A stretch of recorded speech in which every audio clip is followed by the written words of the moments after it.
right. Let me ask you about something that when we told people that you were going to be on the show, a lot of us wanted to ask you about. It isn't pleasant, but you know where I'm headed. Martin Bashir, the MSNBC anchor, has had some ugly things to say about you. A couple of weeks ago, you made, frankly, I think fairly unobjectionable remarks saying that comparing our debt to slavery and saying that eventually we're going to be holden to our foreign masters. Mr. Bashir took great exception to that. He called you a, quote, world-class idiot, his words. And then he talked about a slave owner named Thistlewood who used to punish his slaves by having someone defecate, it's unbelievable, defecate in their mouths. And then he said this. When Mrs. Palin invokes slavery, she doesn't just prove her rank ignorance. She confirms that if anyone truly qualified for a dose of discipline from Thomas Thistlewood, then she would be the outstanding candidate. Governor, your reaction.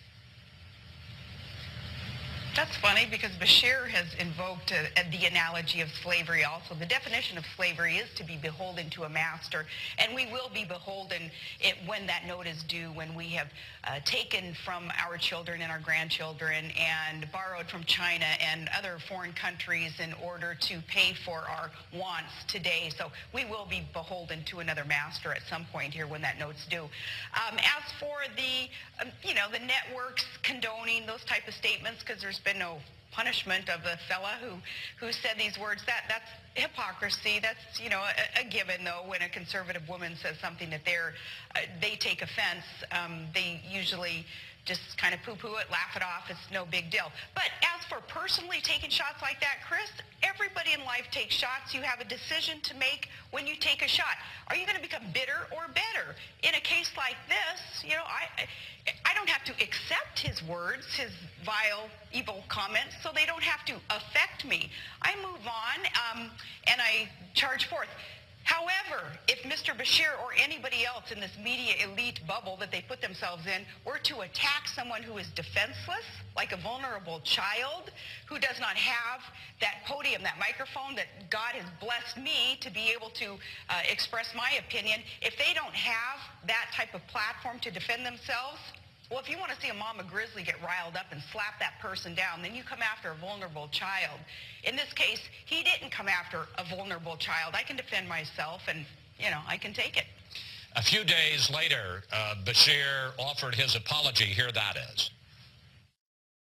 I made some comments which were deeply offensive and directed at Governor Sarah Palin.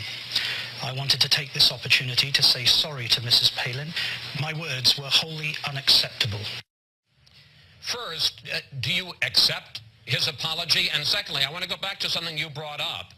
NBC, for instance, put Alec Baldwin off the air for a homophobic slur. They have taken no public action for what Bashir said about you. Well, that's the executive hypocrisy that is so prevalent in that media elite bubble, where it depends on the target of the vile rants. It doesn't depend on what the rant itself actually is. And conservative women are a target of them.